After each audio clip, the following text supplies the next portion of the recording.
السلام عليكم ورحمة الله وبركاته.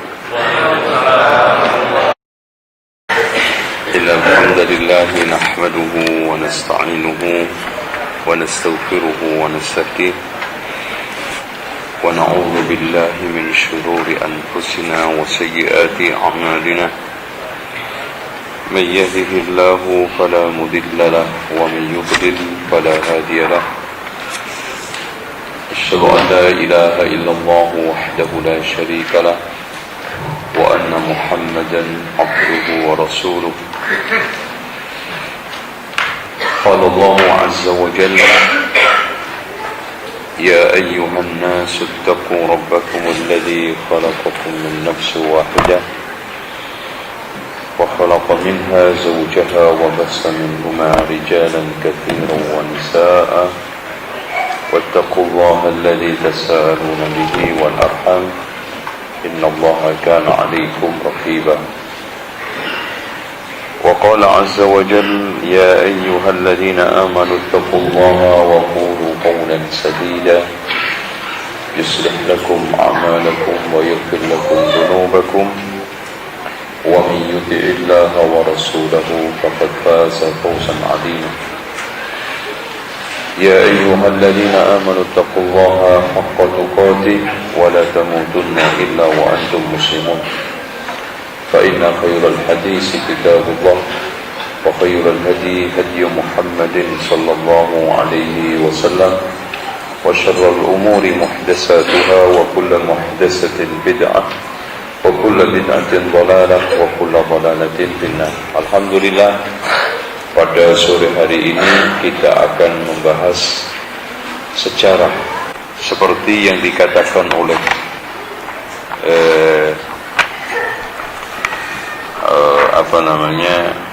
Alan Nafis.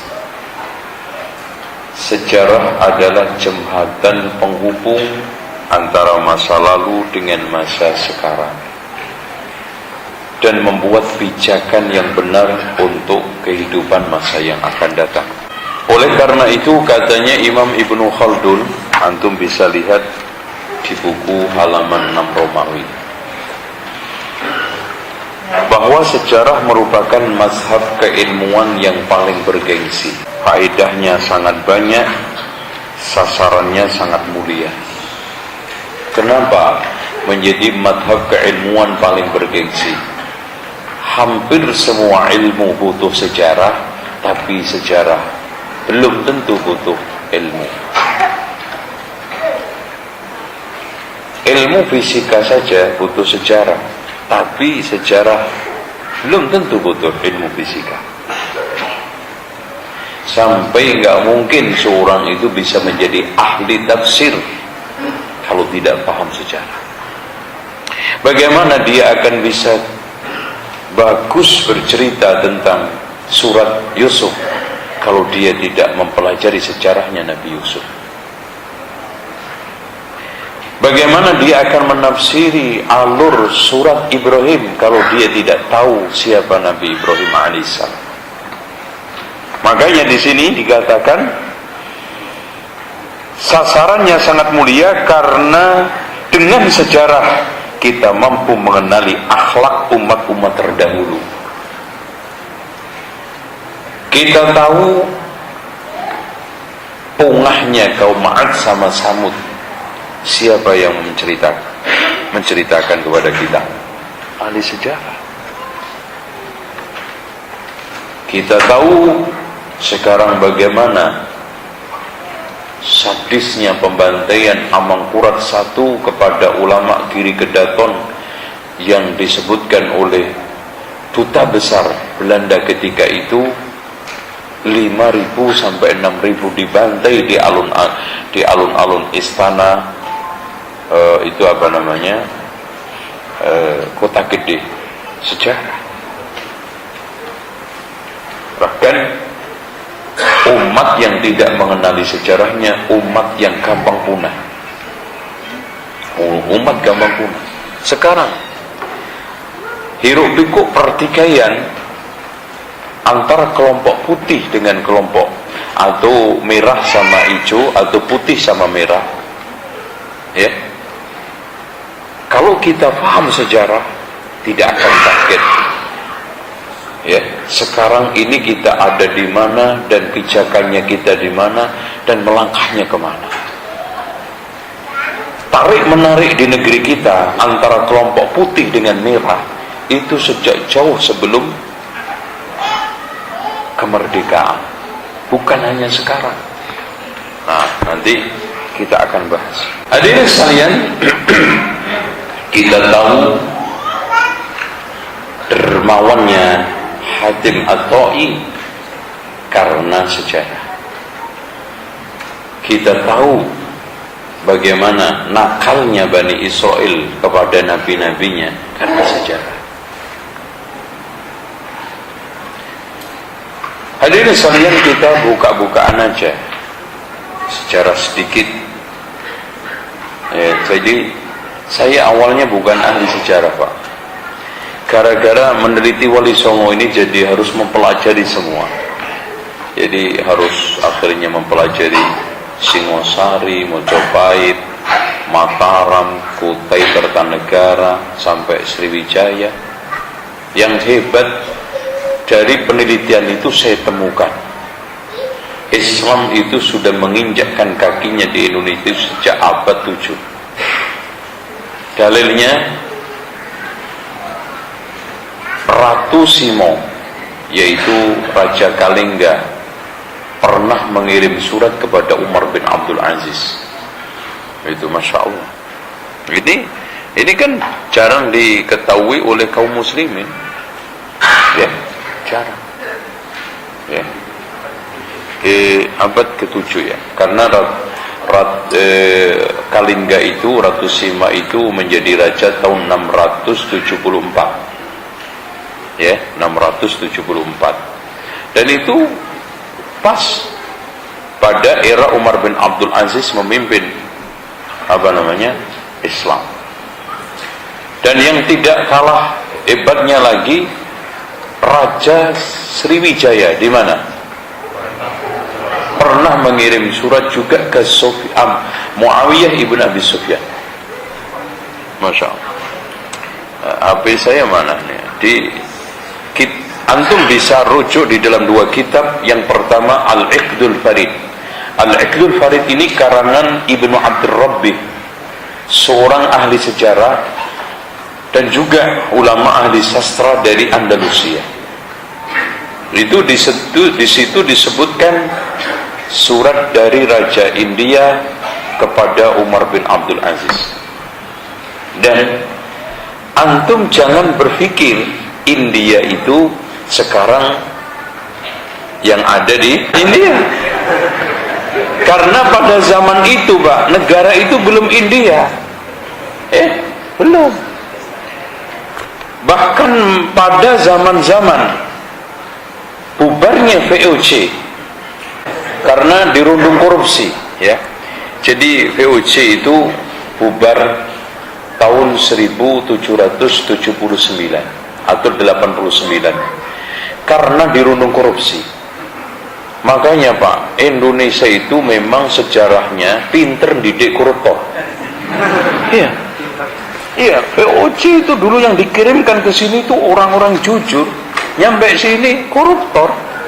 Setelah bubar didirikan apa? Negara Hindia Belanda. Karena memang negara kita ini dulu India. Indonesia kan setelah tahun 45, yang memberi nama Indonesia siapa? Loh kan, ini nggak ngerti Soekarno.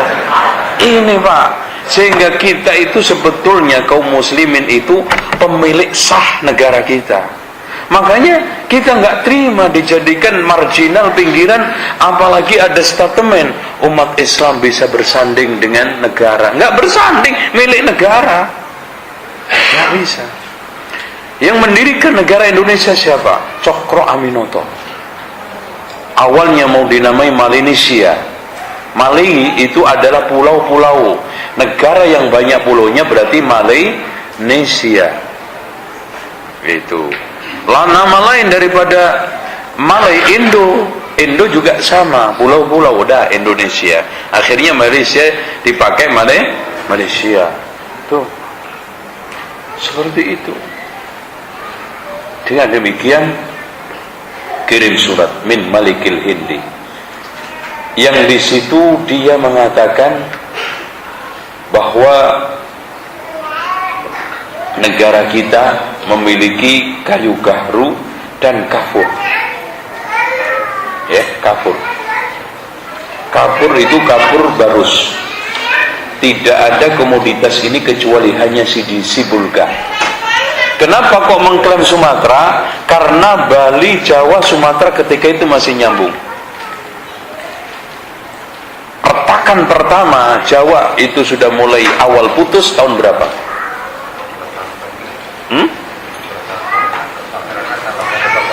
Iya, tahun berapa pertama kali? Oh, itu terakhir yang ketiga.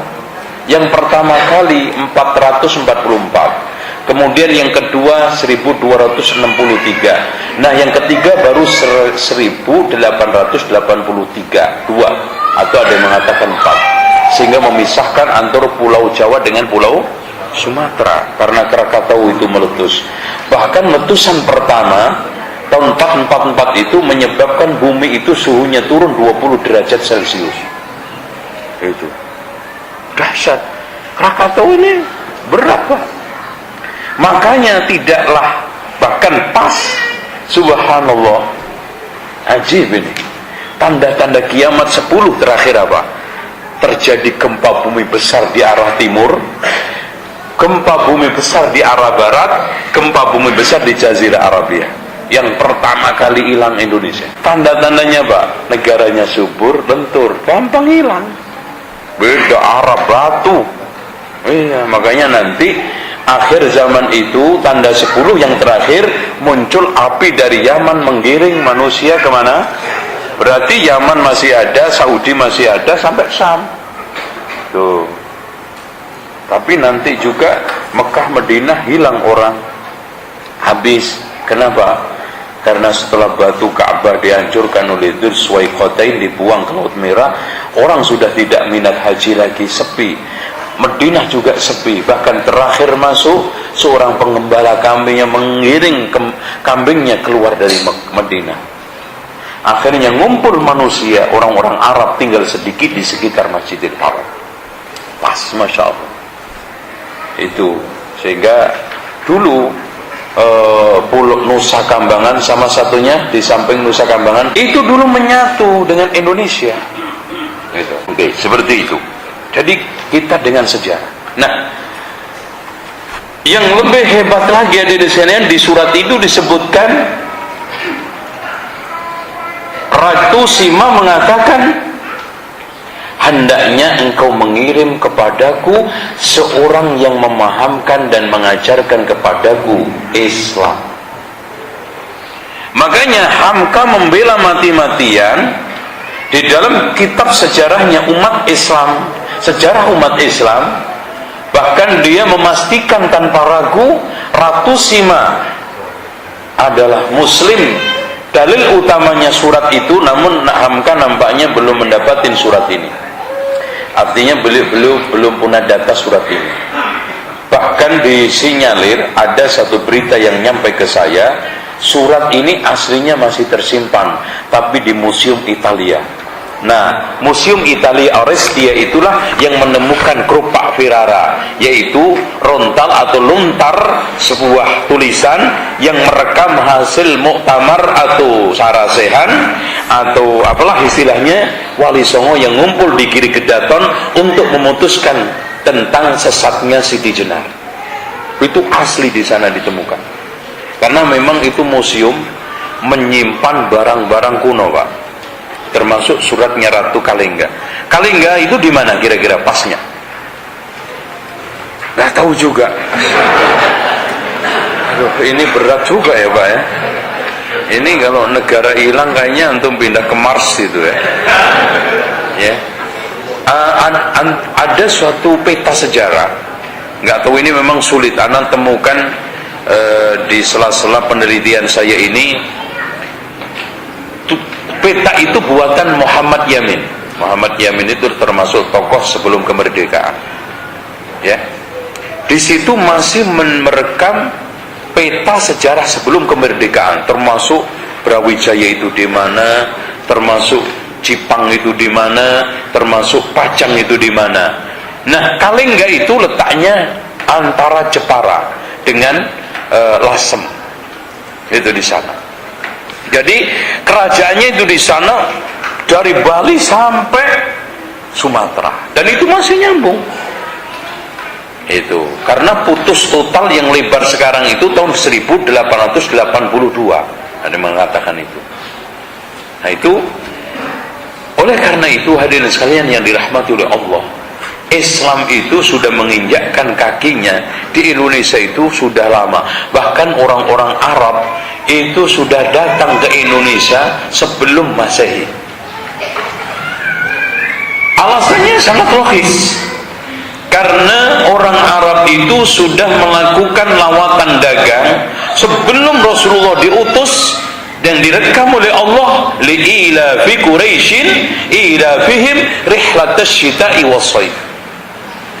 Pada waktu musim dingin ke Yaman, karena Yaman itu panas, dengan berjalan pada waktu musim dingin, sehingga udaranya tidak terlalu menyengat panas. Dan musim panas ke Yaman, ke Syam, karena Syam itu dingin, ketika musim panas menimbulkan hawa yang cukup sejuk. Itu terus. Nah, apa komoditas apa yang mereka cari? Semua ternyata ketika mereka itu menginginkan rempah-rempah untuk masak dan kebutuhan rumah tangga, termasuk gaharu sama kapur, itu dari Indonesia. Buktinya Pak, Ptolemus, salah seorang ahli geografi dan ahli hisab, yang dikatakan oleh Imam Ibnu Taimiyah pertama kali yang memasukkan bid'ah hisab ke dalam agama adalah Ptolemus, yaitu gubernur Mesir dari pemerintahan Alexander Agung, yang dia membuat peta tahun 196 menyebutkan di sana daerah Baruzah. Itu sudah ada peta. Indonesia belum ada, istilah Jawa belum ada, tapi Barus sudah ada. Makanya hadirin sekalian, Rasulullah sangat paham sekali Barus, yaitu Sibulga. Rasul aja tahu Sibulga, Masya Allah. Itu dalilnya dari mana? Rasulullah Shallallahu Alaihi Wasallam merekomendasikan perawatan jenazah dengan apa? Kapur. Nah, jelas hadisnya. Saya yakin, seyakin-yakinnya Mekah nggak mungkin ada kapur, Madinah juga nggak ada kapur. Dan ketika kita bicara kapur, jangan terus kapur nginang, yaitu batu. Kapur ini komoditas wewangian yang disebutkan di dalam suratnya Ratu Simo itu, baunya kapur tersebut jaraknya 12 mil. Masya Allah, 12 mil itu nyangkut. Wah, Masya Allah, wangi.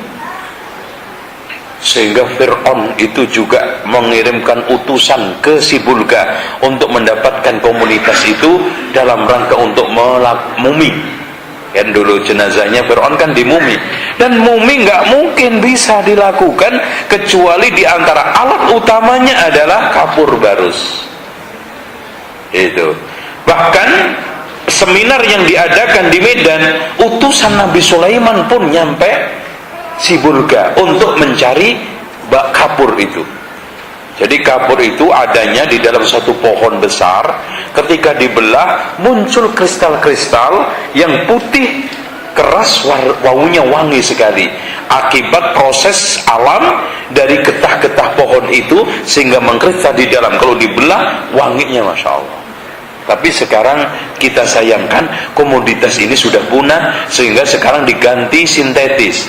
Ya kapur barus yang ada itu. Sampai ada di antara kaum muslimin nggak ngerti loh kalau barus itu nama lain dari Medan, Sibulga. Oh, baru tahu sekarang. Subhanallah. Barus itu nama dulu kunonya untuk Sibulga. Itu. Dan tidak main-main, ternyata Allah Subhanahu wa ta'ala memuji komoditas ini menjadi nikmat surga. Innal abrara yashrabuna min ka'sin kana mizajuha. Nah, Masya Allah, nggak main-main Pak. Nggak mungkin kalau ada barang masuk surga kalau nggak berkualitas. Itu.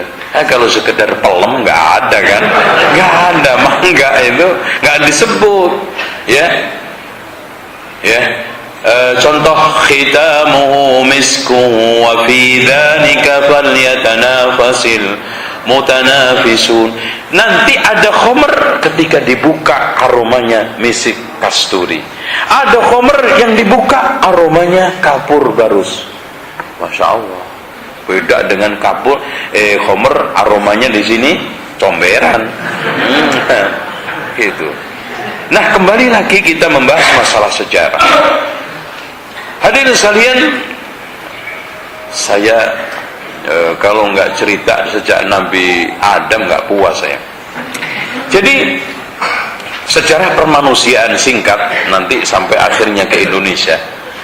Setelah Nabi Adam alaihissalam diturunkan oleh Allah di Mekah, menurut Imam Ibnu Khaldun, kebanyakan ahli sejarah memutuskan Nabi Adam itu diturunkan di Mekah. Walaupun Imam Ibnu Athir di dalam tarikhnya mengatakan turunnya di India. Alasannya karena di antara sekian tanah bumi yang paling dekat dengan langit adalah India. Di sana ada gunung apa? Himalaya. Wajarlah kalau seandainya Allah menurunkan cari tempat apa? Yang paling dekat, yaitu yang tinggi. Apalagi Nabi Adam alaihissalam dulu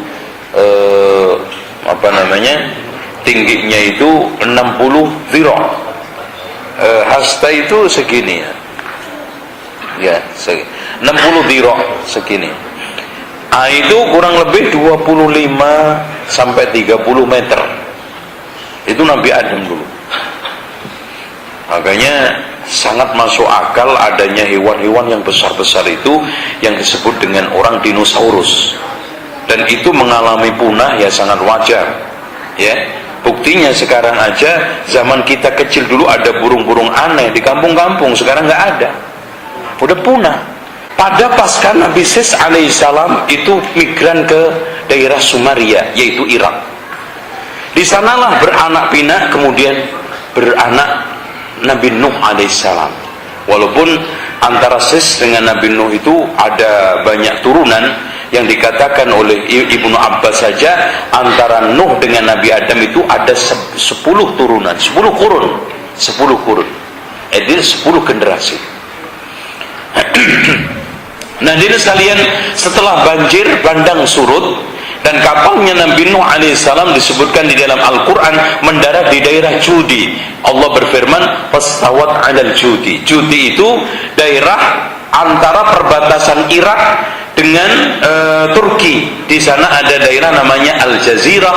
Al-Jazirah itulah di dalamnya ada desa namanya Al-Judi. Kemudian setelah mendarat, maka anaknya Nabi Nuh yang beriman itu 3, Sam, Ham, sama Yafid. Sam melahirkan 3 bangsa besar, yaitu Sumaria, Persia, sama Romawi. Kemudian Ham melahirkan anak namanya Sudan, kemudian migran ke daerah Afrika sehingga membesarkan bangsa Sudan. Sebetulnya Sudan itu bangsa. Kemudian setelah Afrika itu dipecah-pecah, ada negara sendiri namanya Sudan. Pada dekade kurang lebih 10.000 sebelum Masehi, sebagian anaknya Sudan ini migran ke India. Makanya antum lihat bentuk orang Afrika sama India mirip, ya, hitamnya maksudnya. Itu, ya. Nah, kemungkinan besar pada proses migran ini kapal-kapal perahu layar mereka tidak sampai ke India, malah melorot ke Papua sampai Australia. Makanya ada suku aborigin. Itu kan? Nah, kalau antum pikirkan kok nyengkleng kan gitu loh. Ini mulus banget dari barat Aceh, ini tiba-tiba loh kok gelap gitu kan.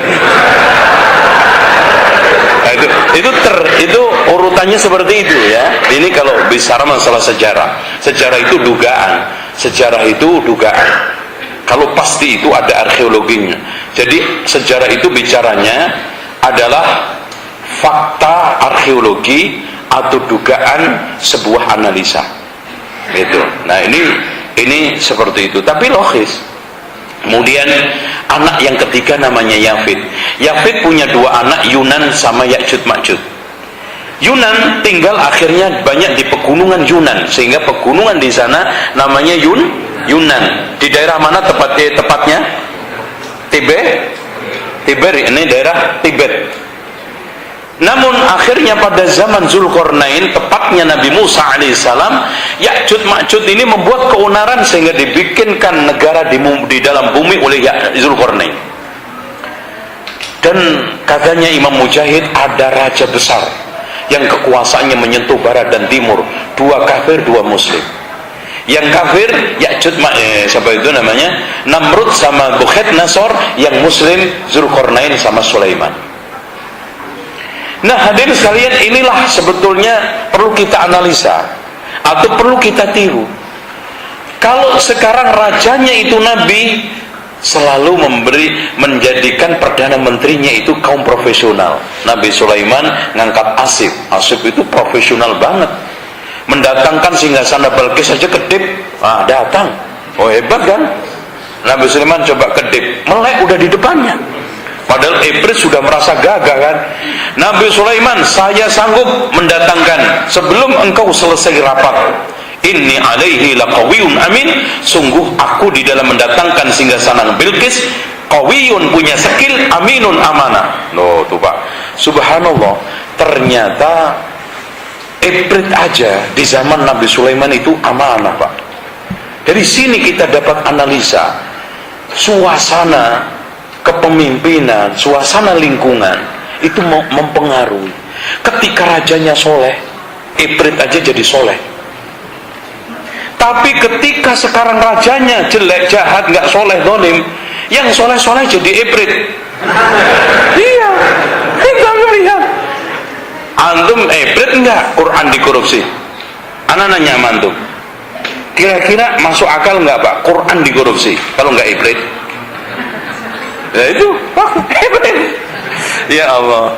Nah, akhirnya ketika Zulkarnain, di dalam satu riwayat Zulkarnain mengangkat Nabi, karena dia orang biasa, profesionalisme, mengangkat perdana menterinya Nabi Khidir. Makanya Pak, di zaman itu banyak orang sakti Pak. Zulkarnain itu sakti. Kalau zaman ini menurut wali, coba antum bikin negara cor-coran yang sampai sekarang nggak ketemu dan menjadi perkara gaib. Khidir apalagi? Itu hidupnya nggak jelas, bisa ngilang orangnya, bisa ngilang. Itu Khidir itu bisa ngilang Pak. Ngaji habis ngaji hilang. Itu subhanallah. Itu dicari di lautan itu kan ketemu, tiba-tiba nongol di tengah di suatu batu. Nah gitu. Hadirin sekalian yang dirahmati oleh Allah, kembali kepada masalah kaitannya dengan tadi Yunan. Nah akhirnya yang ada bertahan di muka bumi Yunan, yang akhirnya melahirkan anak namanya Tartar.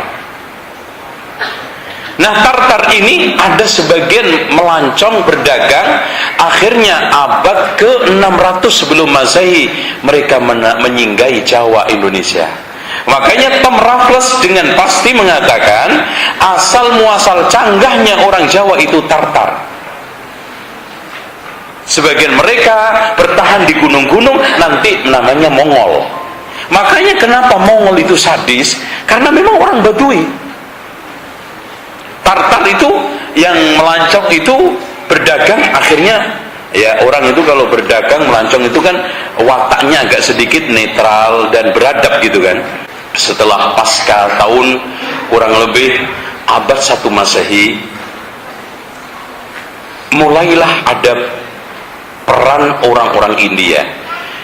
Oleh karena itu kita bisa simpulkan tadi, sebetulnya peradaban Arab dan Islam itu jatuhnya lebih dahulu mempengaruhi Indonesia daripada India.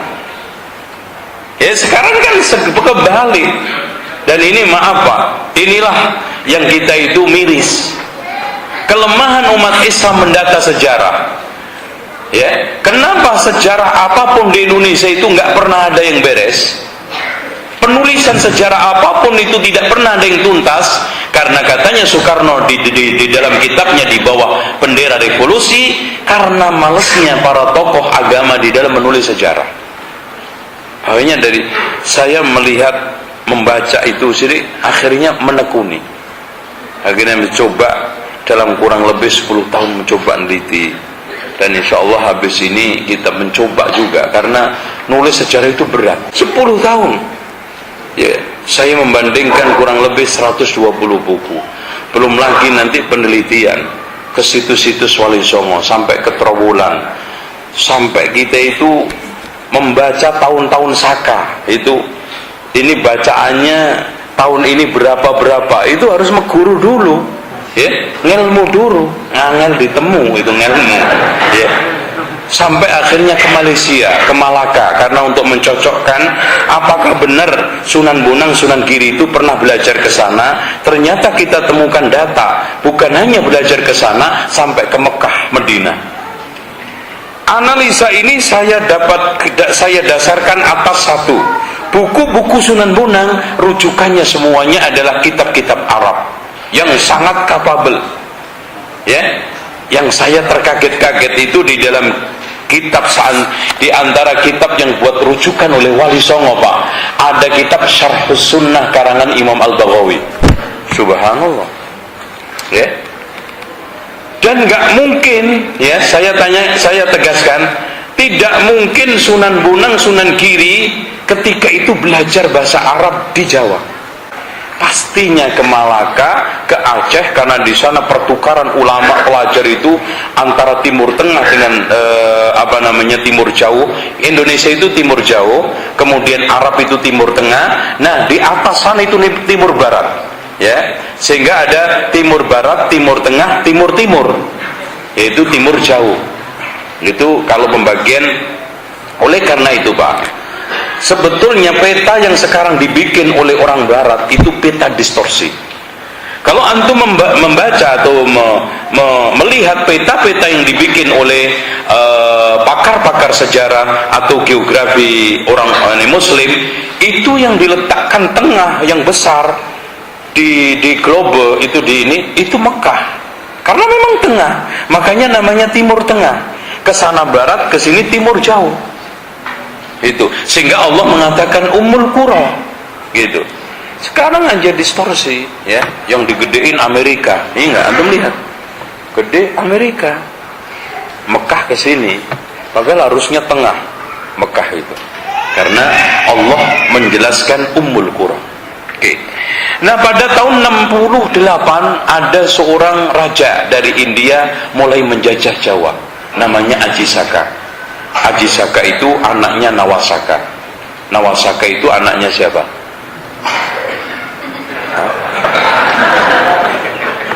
Ya. Kemudian pada tahun 78 membuat tahun namanya tahun Saka. Sehingga kalau kita menghitung antara tahun Jawa Saka dengan tahun Masehi tinggal menambah 78. Contoh, kalau ada penyebutan tahun Jawa 1400 berarti 1478 Masehi. Dari situlah dia mengembangkan kekuasaan, menyerang namanya Raja Dewoto Cengkar. Cuman Dewoto Cengkar, Raja Jawa yang dikalahkan oleh Aji Saka ini sudah sungguh sangat sulit dideteksi sejarahnya. Sehingga orang Jawa kalau sudah sulit mencari alur sejarah langsung dimitoskan. Dewoto Cengkar adalah Raja Jin katanya. Ya itu udah, begitu orang Jawa. Jadi kalau kesulitan menyambung sejarah, langsung mitosnya keluar, dongengnya keluar. Raja Jin yang ada daerahnya dikira-kira oleh ahli sejarah antara Bluro dengan Purwodadi. Kemudian setelah itu dipindah Aji Saka ke barat, pernah ke Bogor, kemudian dipindah akhirnya di daerah Mataram, yaitu Klaten. Di sanalah kurang lebih Mataram Hindu berkuasa 10 abad. Akhirnya pada tahun kurang lebih 1138 Masehi Mataram jatuh. Mataram jatuh, dijatuhkan oleh Sriwijaya, akhirnya muncul Kahuripan yang ada di Surabaya. Kahuripan raja terkenalnya siapa? Tidak lain adalah Airlangga. Airlangga ini anak perkawinan antara Raja Surabaya dengan Ratu atau perempuan Surabaya dengan Raja Bali, Udayana. Istrinya namanya siapa? Mahendra Datta. Mahendra Datta menikah dengan Ratu Udayana Bali, melahirkanlah Airlangga. Airlangga ini disinyalir anaknya orang yang bawah itu Sudra, sehingga dia tidak lagi mentuhankan Siwa tetapi Wisnu. Pertama kali bid'ah yang muncul di Hindu, yang membuat bid'ah adalah Airlangga, yaitu mentokohkan Wisnu daripada Siwa. Padahal selama ini Hindu itu hanya menuhankan tinggi adalah Siwa. Siwa itu tertinggi. Cuma sejak zaman Airlangga itu muncul Wisnu dijadikan sebagai Tuhan utamanya. Disimbolkan manusia tapi punya sayap. Terus apa? Itu. Makanya yang namanya Wisnu itu harus dirubah karena nama Tuhan. Nama Tuhan. Nah, ini sekalian yang dirahmati oleh Allah, akhirnya Airlangga ini juga negaranya pecah karena dirundung konflik, sehingga Kahuripan pecah menjadi dua, Jenggala sama Panjalu. Kemudian akhirnya juga pecah lagi, muncul Singosari. Singosari mengalami puncak kejayaannya pada zaman Kertanegara, namun dia dirundung konflik agama, sehingga sampai membuat agama tiga dijadikan satu, yaitu Siwa Buja. Makanya Soekarno ketika menggagas Nasakom itu sebetulnya meniru gayanya Kertanegara, karena antara Hindu, Buddha dengan Jawa ini tengkar terus, Pak, konflik. Dan selalu ternyata negara itu konflik dan bahkan hilang kekuasaannya itu karena tiga: hegemoni kekuasaan seperti yang terjadi di Mataram Islam, atau perang saudara seperti yang dialami oleh Mojopahit yang terkenal dengan perang Paregreg antara siapa dengan siapa? Ya, Wirabumi dengan Wikramawardhana. Wirabumi nanti menjadi Raja Blambangan disimbolkan dengan Minak Jinggo, yang kepalanya dipenggal itu. Sebetulnya Minak Jinggo itu bukan nama aslinya, nama samaran siapa? Wirabumi. Kemudian Damar Wulan adalah nama samarannya Wikramawardhana. Terjadi perang Paregreg yang sangat berat, membuat krisis, bahkan akhirnya paceklik, ditambah lagi tidak hujan. Dan itu terjadi pada tahun 1404 sampai 1406. Dan ketika itu Cheng Ho datang, sehingga pasukan Cina yang dibawa oleh Cheng Ho itu terbunuh beberapa ratus. Makanya Cina meminta ganti rugi dengan emas dan perak. Akhirnya bayaran dibayar ketika perang tersebut. Dan Cheng Ho itu pernah datang ke Indonesia itu sampai 4 kali. Dan kapalnya itu kurang lebih besarnya memuat 34.000 orang. Dan kalau datang itu lengkap, duta besar ada, karena selalu tukar. Tugas prajuritnya ada, pengobat ini tabibnya ada, semua lengkap, ya. Dan masya Allah, Pak, sayangnya Cheng Ho ini lenyap di telan masa. Kita tidak menganggap sebagai pahlawan Islam, hilang kehebatannya Cheng Ho, ya. Sayangnya di situ. Padahal, Pak, hebatnya Cheng Ho itu punya pendamping yang Muslim, Mahuan sama Vinci. Mahuan sama Vinci ini Muslim dan fasih bahasa Arab. Bahasa Arabnya masya Allah ngalahin orang Arab, ya, ya, ya. Mahuan sama Vinci. Nah, Mahuan inilah yang banyak membukukan sejarah yang menjadi rujukan banyak kaum muslimin. Sayangnya data-data sejarah yang ada di Cina ini masih belum banyak terungkap untuk menceritakan tentang Islam. Dan nggak mungkin orang Kristen di sini nggak akan berharap antum penelitian orang Kristen kalau dilakukan oleh orang Barat hanya untuk kepentingan dirinya. Kalau enggak ada yang teliti. Contoh aja sekarang hadirin sekalian, kenapa Senuk Horgonya mengeluarkan statement bahwa Islam itu baru masuk ke Indonesia abad 13, itu pun dari Gujarat. Nah, kemana aja sejak abad 1?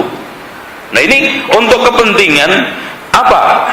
Bahwa peradaban yang paling pertama menentukan Indonesia dan Jawa adalah bukan Islam tetapi Hindu-Buddha. Itu yang ingin ditargetkan oleh Sunukorgonya. Coba bayangkan Pak, kita itu sering mendengar bahwa Jawa ini peradabannya, budayanya adalah Jawa, Hindu, Buddha. Mas, sekarang saya tanya, sekarang peninggalan orang Hindu Buddha ada berapa? Cuman Borobudur sama Prambanan. Sementara ini ada ribuan loh Pak, jutaan masjid. Ini distorsi. Dan distorsi yang dilakukan oleh orang Barat terhadap sejarah Islam itu sungguh sangat dahsyat.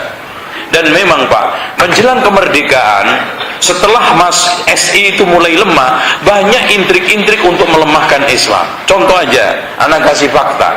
Fakta itu namanya aja fakta, cerita, gak cerita tapi nyoto.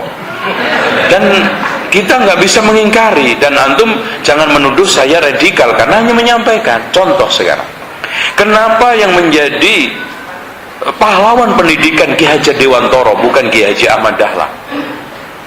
Distorsi. Ini penggeseran, penggusuran peran Islam. Pak, saya tanya, Ki Hajar Dewantoro punya berapa sekolah? Hah? 1 sekolah. Apa? Taman siswa. Sementara Ki Haji Ahmad Dahlan itu di saat-saat kemerdekaan itu sekolahnya sudah 1.775 sekolah, 850 masjid, dan dai-nya 2.500 dai laki dan 2.250 dai perempuan. Kenapa yang dijadikan pahlawan Kiai Dewantoro yang nama lainnya siapa?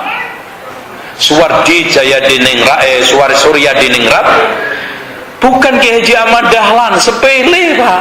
Karena Kiai Haji Ahmad Dahlan fanatis Islam, sementara Kiai Haji Dewantoro tidak mau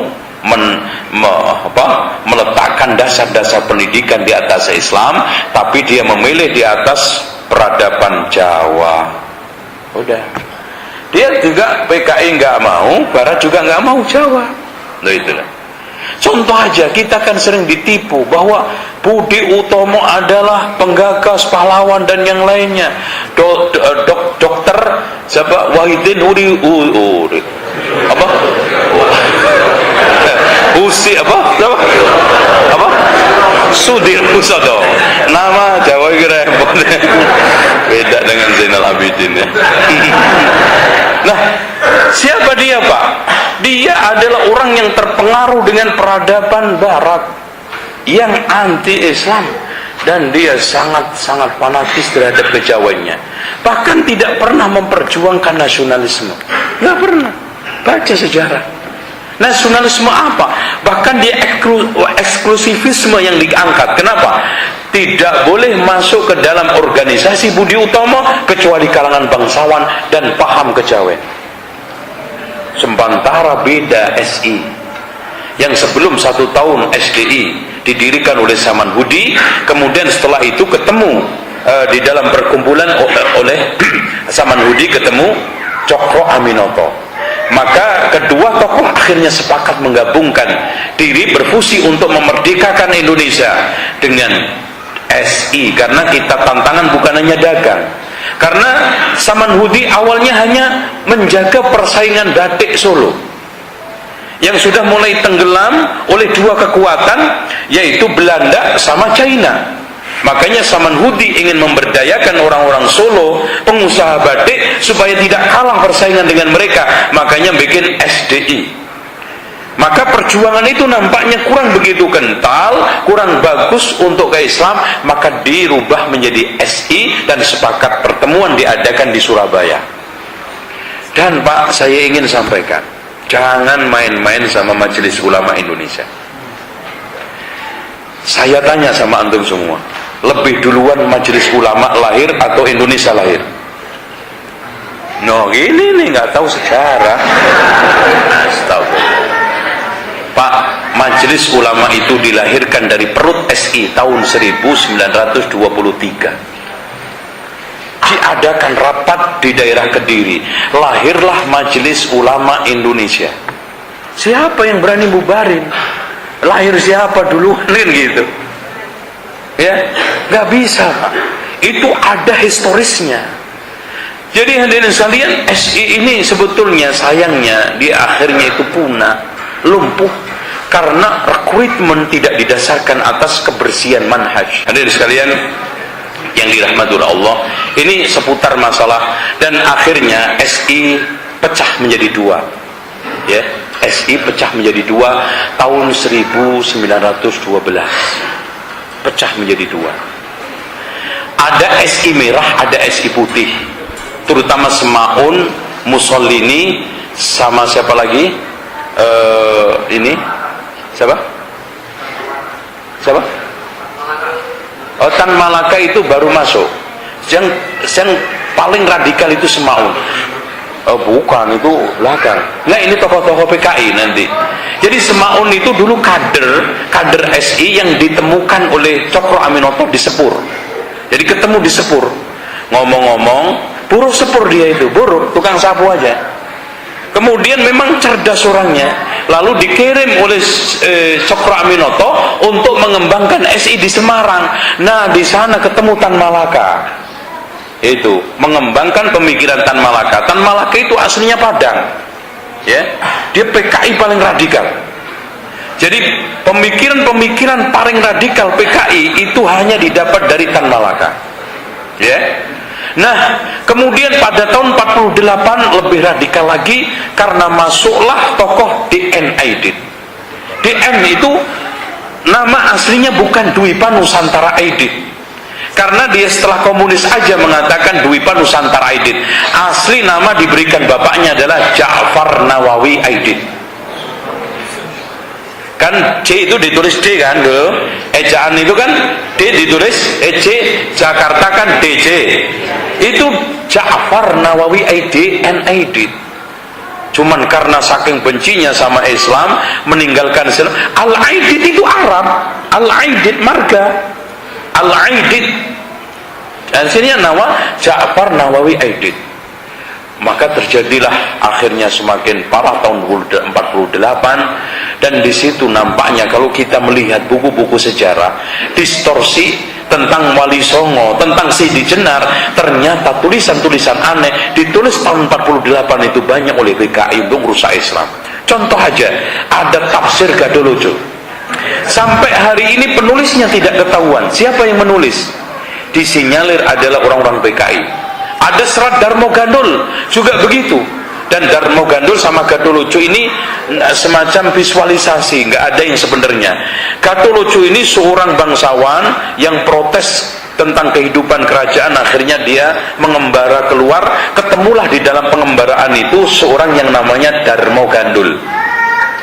Itu pokoknya Gadolojo itu orangnya pinter, nggak ada yang bisa ngelawan itu. Nah, serat-serat seperti itu termasuk penyimpangan-penyimpangan banyak dilakukan oleh PKI.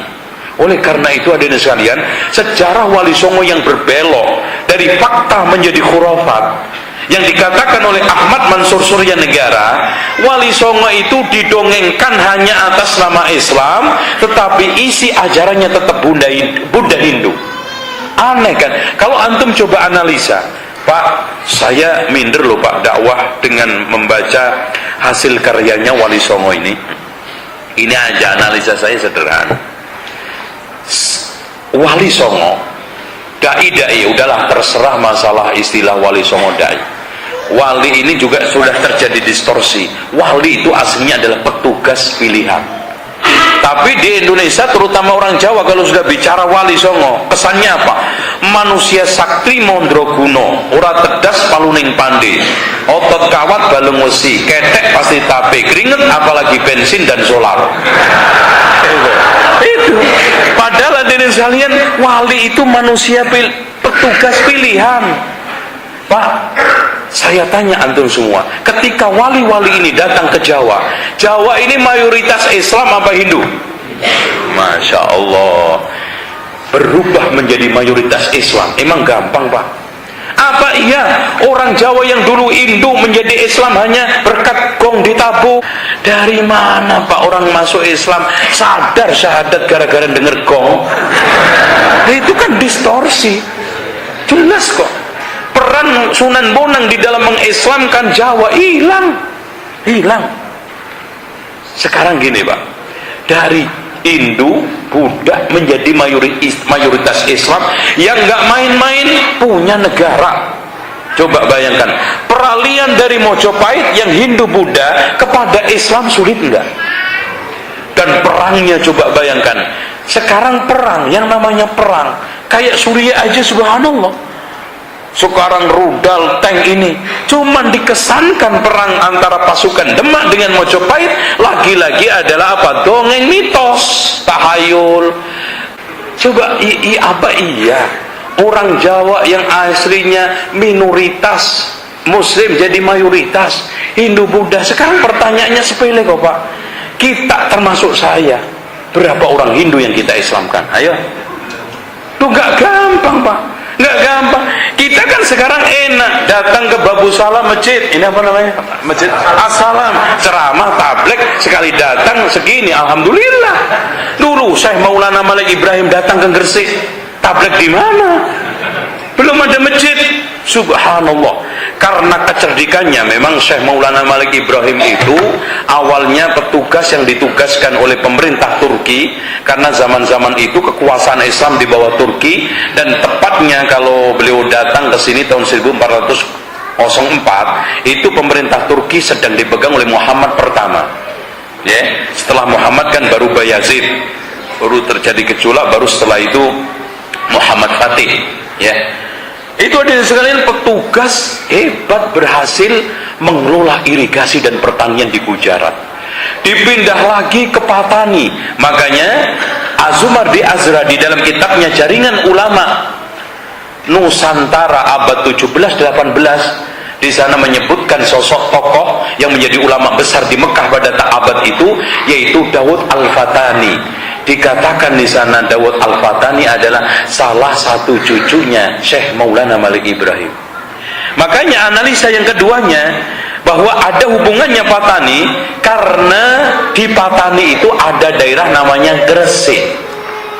Di sini juga ada Gresik. Gresik ini ternyata bikinan Syekh Maulana Malik Ibrahim. Aslinya daerah Gresik namanya apa? Nggak ngerti juga. Asalnya itu Tandas. Tandas itu apa artinya? Tandas. Kalau bahasa orang Jawa Timur Tandas.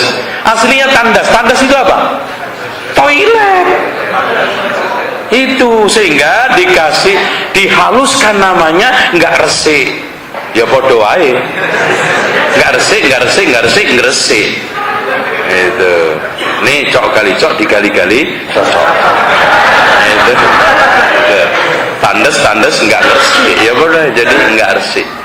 Di sana di Pasucinan mendirikan masjid. Saya meneliti ke sana melihat masjidnya, bekas-bekasnya itu masih ada, ukurannya kurang lebih 5 meter kali 5 meter. Saya tanya kepada salah satu pengurusnya, Pak, ini menurut Bapak, kan punya kakek, menurut kakek Bapak ini masjidnya dulu memang ada sejak zaman kakek Bapak? Iya Pak, zaman kakek saya itu terbuat dari kayu sama ilalang itu. Dan katanya kakek saya itu juga sudah lama itu ada. Itu. Nah, tempat wudhunya juga model kayak lama itu, dimasukkan ke dalam kolam itu ya. Kan dulu itu model wudhu itu kenapa dimasukin ke dalam? Itu multifungsi, ya. Pertama untuk menampung air, ya. Bahkan ada kadang mata air sudah otomatis dengan sendirinya dan nggak ngisi kalau hujan, karena Gresik itu daerah asin, maka air hujan itu langsung ditampung di situ. Sehingga untuk manfaat sekali untuk rumah, untuk mandi, untuk macam-macam, dan untuk wudhu. Dan kalau wudhu itu biasanya masuk duduk ini, nah tinggal nyebuk udah kakinya bersih, masuk masjid.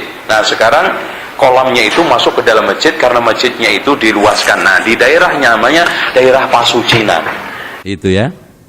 Kemudian tapi hadirin sekalian, sebelumnya Syekh Maulana Malik Ibrahim datang, sudah ada komunitas di Gresik itu. Makanya saya punya prediksi, Syekh Maulana Malik Ibrahim datang itu bukan hanya kebetulan nyasar kapalnya ke Gresik, karena di sana sudah ada daerah Islam.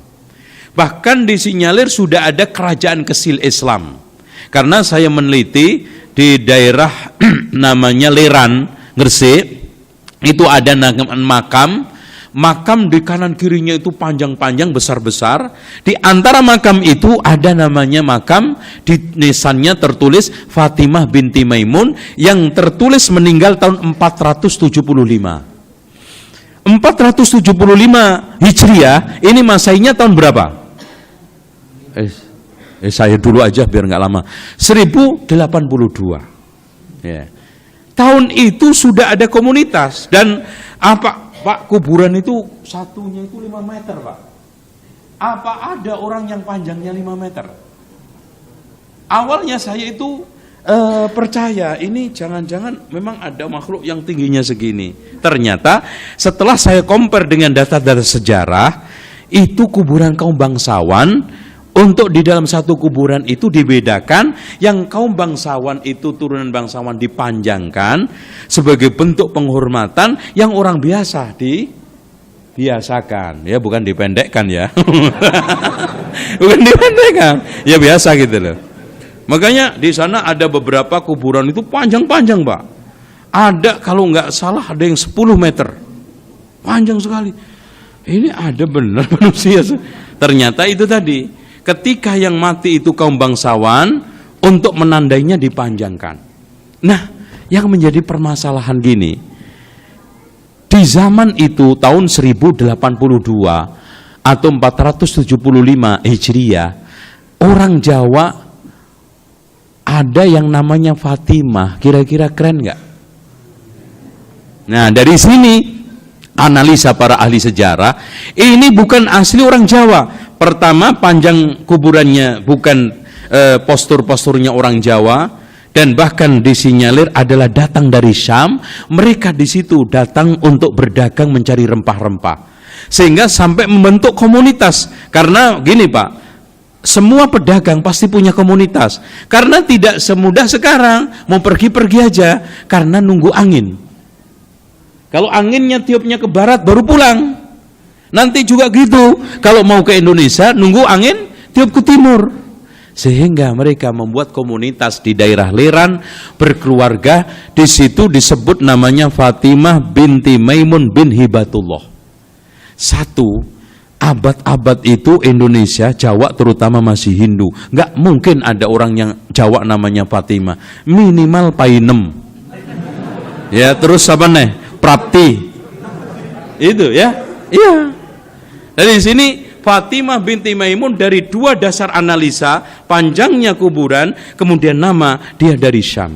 Karena Maimun itu kalau nggak dipakai orang Syam, dipakai orang Persia. Makanya ada seorang ulama dari Khurasan, dari Persia, yang dulu Persia sekarang namanya Khurasan, atau Iran tepatnya, namanya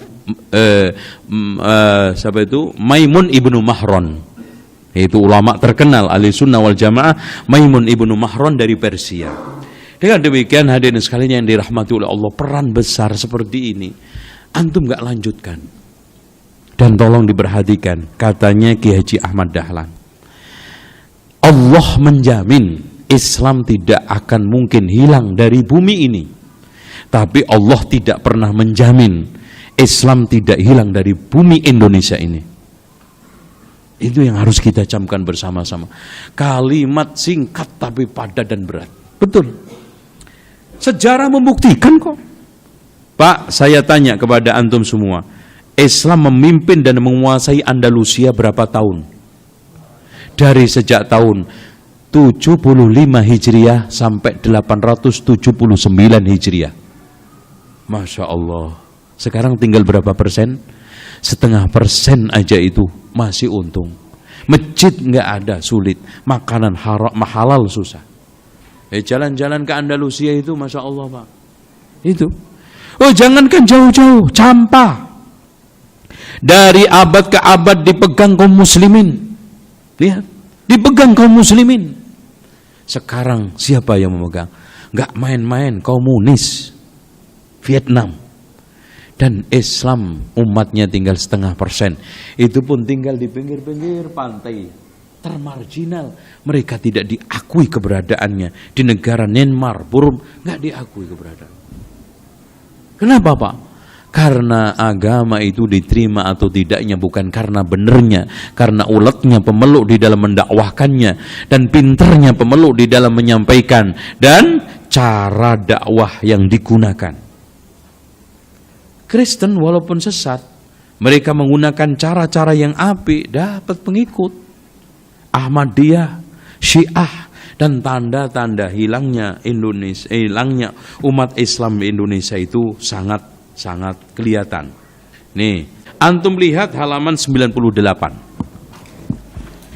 Analisa ini saya buat berdasarkan fakta. Kemajuan intelektual, ekonomi, sarana hidup, dan teknologi cukup pesat, namun perkembangan moral dan agama kurang mendapatkan perhatian, bahkan terburuk. Agama hanya sebatas pengakuan luar saja melalui KTP dan status sosial, moral hanya sebatas pujian semata. Makanya Pak, maaf, sulit orang Islam untuk menjadi pemimpin di Papua, di Bali, di NTT. Tapi mudah non-muslim menjadi pemimpin di Jakarta. Ada apa? Sebelum menyalahkan orang lain, salahkan diri sendiri. Karena pemahaman umat Islam terhadap agamanya kurang, bahkan banyakan Islam KTP. Anehnya Pak, kita dibikinkan sinetron KTP, Islam KTP, nggak pernah protes. Kenapa nggak ada Kristen KTP? Bikin aja sinetron Hindu KTP. Malu Pak dikatakan banyak umat Islam ini Islam KTP sebetulnya. Dan faktanya memang begitu. Menurut penelitian para pakar ini non-muslim malahan, James Baker umpamanya, di dalam buku judulnya Agama Asli Indonesia, di sana dia membuat penelitian, hasilnya orang Islam Indonesia itu yang benar-benar Islam cuma 5-10%. Yang santri tapi agak sedikit longgar 30%. Yang maksudnya sholat ya sholat, tapi gedung film ya iya, joget iya, jaipong iya, gitu loh Pak. Ya, apalagi ngerokok, wah itu soheh. Ya, itu 30%. Sisanya adalah abangan. Agaknya antum lihat sekarang ini mereka yang ada tidak peduli agama apapun yang akan dia miliki. Yang lainnya silent majority. Sekarang saya mau Islam, nggak Islam bodoh ae. Sing penting makan kenyang, ngerokok lancar, musik kenceng, kopi kental. Itu. Nggak ada peduli Pak. Ya. Bahkan hadirin sekalian, bagi dia agama itu hanya sekedar ageman aji, ada untungnya dipakai, nggak ada untung yang sudah. Dan ciri-ciri abangan 4. 1, bisa membaca Al-Fatihah aja udah untung, untuk ngirimkan ke arwah. Terus bisa sholat Idul Fitri, Idul Adha. Udah, nggak peduli puasa nggak puasa, sing penting merconnya meledak, kembang api nyala, sholat pakai sarung baru. Itu. Nah, sesekali syahadat lancar untuk nikahin anak. Udah, itu udah paling jempol. Oke, yang kedua, gejala masyarakat untuk mencari keseimbangan antara dunia dan akhirat, intelektualitas dengan moral tampak berat sebelah, pincang, dan lebih menonjol kehidupan materialis daripada ukhrawi. Kalau begini terus hilang kan negara Islam. Makanya sekarang hadirin sekalian, kita temukan manusia-manusia instan di dalam kehidupan kita Muslim.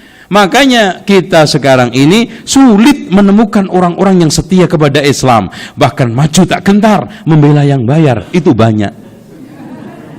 Makanya Pak, kenapa orang-orang non-muslim pede sekali untuk menjadi pemimpin negeri ini? 1, karena undang-undang sudah diamandemen. Aslinya harus muslim, tidak ada muslim. Harusnya pribumi, nggak ada pribumi. 2, banyak muslim bayaran. Bisa. Saya sekarang menyiapkan aja 5 triliun. Tapi untung saya kan bisa 100 triliun. Ya toh? Saya, pemilihan umum saya biayai 5 triliun. 1 orang 1 juta. Paling-paling banter yang muslim ngeluarin 100 ribu toh. Daripada Proyek saya yang di mana itu? Reklamasi itu hilang 300 triliun. Mendingan mana? Nah, itu. Salahnya siapa? Kalau begitu, jangan menyalahkan mereka, salahkan kita sendiri. Kenapa bisa dibayar? Maju tak gentar membela. Nah, itu loh Pak. Ini tantangan kita. Mau nggak mau kita nggarap manusia yang model begini. Yang kedua, norma-norma agama dan kesusilaan kalau tidak bisa dikatakan amburadul, minimal kurang diperhatikan dalam pergaulan muda-mudi Islam. Sekarang malu rasanya, banyak berita hamil luar nikah didominasi muslim. Di perguruan tinggi, sekarang pindah lagi SMA, sekarang SMP. Sekolah. Bahkan ada sekalian sekolah-sekolah Islam yang dianggap sebagai pesantren, benteng moral pun jebol sekarang. Pak, maaf saya tidak merendahkan MTS. Apa yang antum harapkan dari MTS, sebuah MTS? Untuk membangun moral dan akidah. IAIN sekarang apa isinya Pak? Subhanallah. Kalau nggak liberal, filsafat, Syiah. Apa yang kita harapkan? Benteng moral, yaitu pesantren, sekolah Islam, jebol juga. Masjid sekarang juga begitu. Masjid sudah hampir kayak gereja.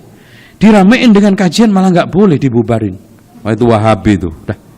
Mendingan kosong, coba bayangkan. Mendingan kosong. Ramenya cuma seminggu sekali. Gereja kan? Jumat tok, iya nggak? Iya. Yang lebih parah lagi, norma-norma agama dan kesusilaan kalau tidak. Orang yang menjalankan agama secara benar dan kafah dituduh garis keras, puritan, kolot, bahkan teroris dan Wahabi. Maaf, bahkan dipandang sebagai ancaman yang harus diwaspadai. Sementara kaum abangan yang kurang setia terhadap Islam dikasih titel Islam rahmatan lil alamin, Islam toleran, Islam bla bla bla, dengan titel yang cukup bagus. Benar nggak itu? Sekarang ikhwan sekalian, orang sholat menjelaskan nggak usah pakai usolli Pak, bid'ah, Wahabi. Apa saja yang nggak Wahabi siapa kalau memang begitu Pak? Ya. Sekarang sholat bagus, Wahabi. Rajin ke masjid, Wahabi.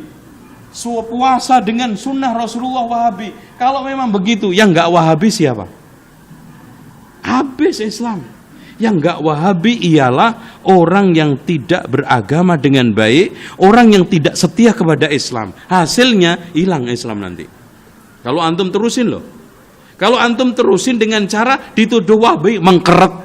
Dituduh puritan, mengkeret. Dituduh teroris, mengkeret. Dituduh ISIS, nggak jadi ngaji. Bubar Islam. Yang diinginkan oleh mereka, walan tardo angkal yahudu walan nasara hatta tattabi'a. Antum sampai nggak setia kepada Islam, nah baru dia setuju. Nah ini Islam yang bagus. Begini Mas, jangan, nggak usah fanatis lah. Wong jilbaban aja kok gede-gede, udah gitu kan? Ngapain juga katok cingkrang-cingkrang? Emang kurang bahan? Macem-macem, jenggot juga, ya Allah, panjang kayak teroris. Iya. Kita kalau ngelihat orang panjang jenggotnya itu melototnya begini. Mas, sampean masih hidup.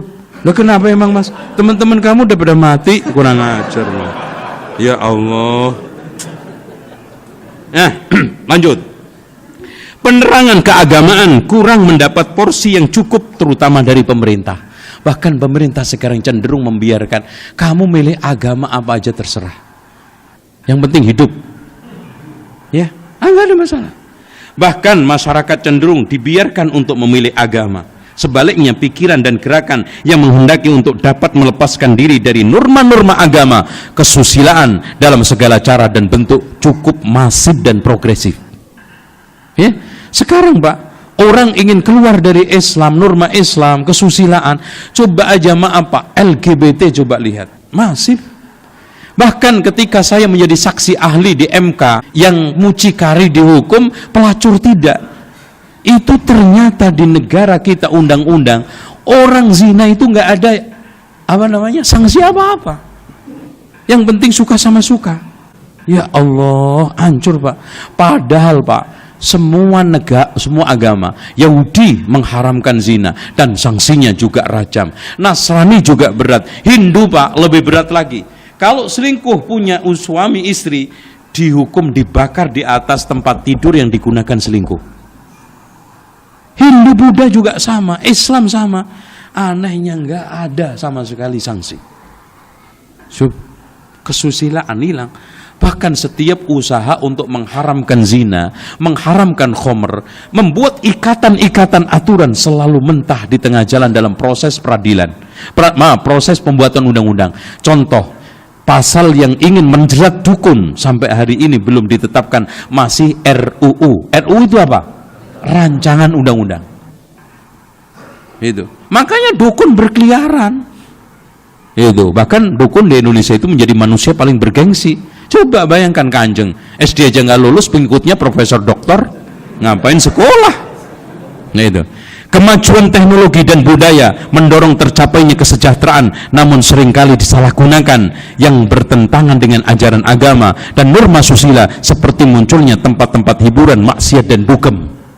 Hampir merata Pak, sekarang nggak ada istilah lokalisasi. Semua hampir di sekitar kita pelacuran, di sekitar kita dugem, di sekitar kita maksiat, di sekitar kita narkoba. Kalau zaman dulu kan, Mas hati-hati ya, jangan ke sono, lono tempat pelacuran. Hati-hati ya, di sono tempat minum khamr, kumpul preman. Sekarang di sekitar kita preman, sekitar kita dugem, sekitar kita pelacuran.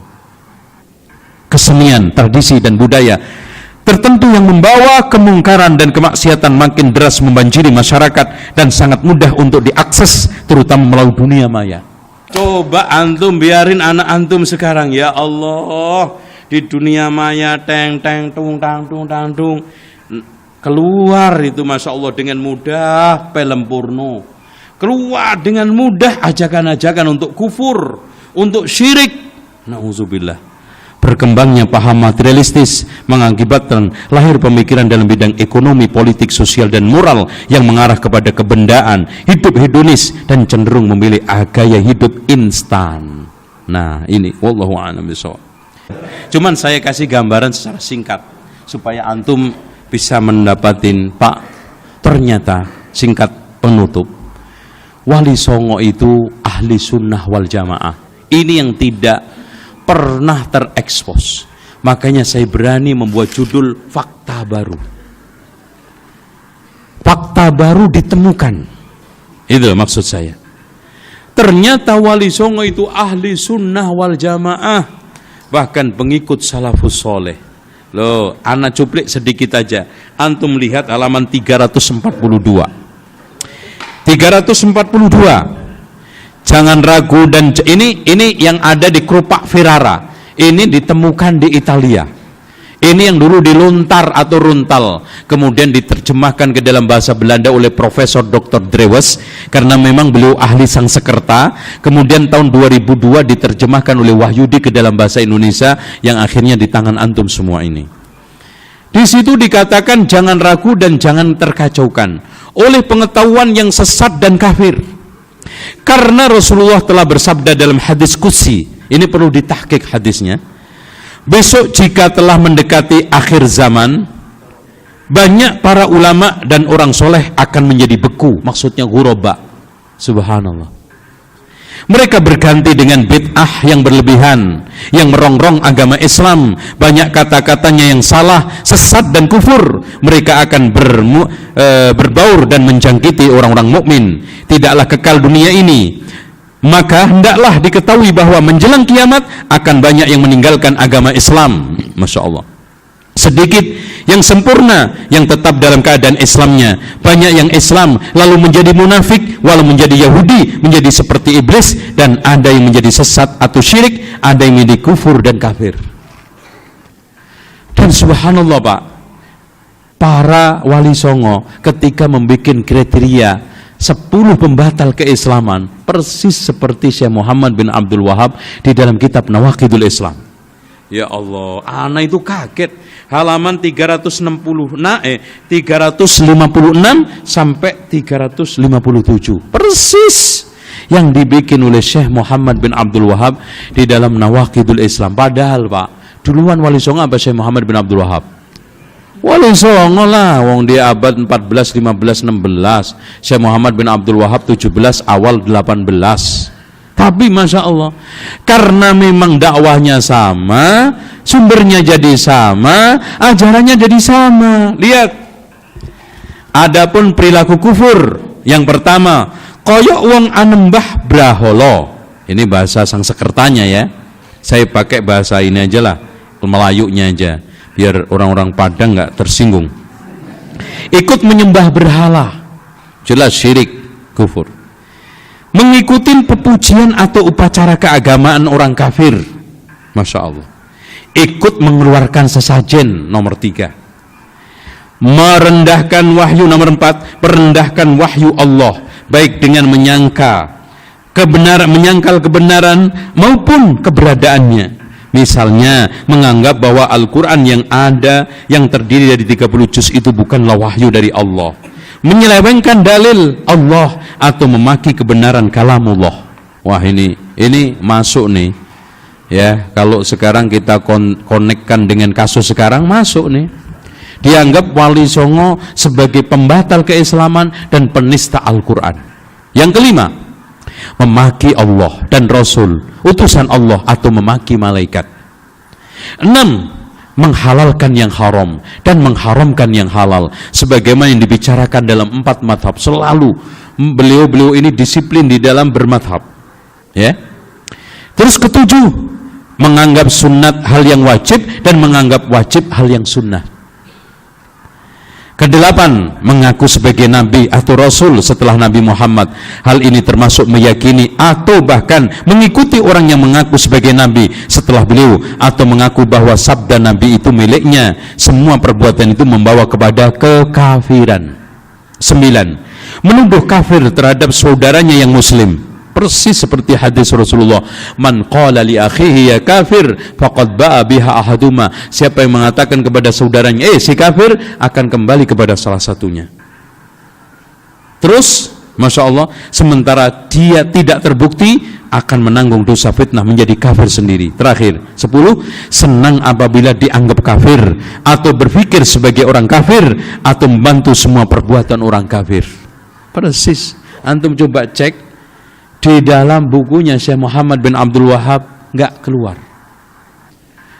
Gara-gara itu Syekh Muhammad menulis kitab itu dituduh takfiri, garis keras Wahabi. Berarti Wali Songo ini Wahabi. Iya. Dan Pak, praktek-praktek di lapangan menghindari kekufuran, Wali Songo membuat 44 kriteria. Antum baca semua. Subhanallah. Di dalam halaman 357 sampai 363, kurang lebih 44 poin. Pemikiran orang itu bisa dinyatakan, perbuatan orang itu dinyatakan kafir. Itu ini ya sama ahli sunnah. Kriteria ini semua diambil dari ahli sunnah wal jamaah. Apalagi antum nanti baca kitabnya di sirahnya Sunan Bonang, lebih hebat lagi bagaimana akidahnya Sunan Bonang. Bahkan dia akhirnya berpesan di akhir kitab itu bahwa kita ini bersaudara, harus saling berwasiat dalam kebaikan dan mencegah dhalalah dan bid'ah. Wallahu a'lam bishawab. Demikian, mudah-mudahan manfaat. Subhanakallahumma bihamdika asyhadu an la ilaha illa anta astaghfiruka wa atubu ilaik. Wassalamualaikum warahmatullahi wabarakatuh.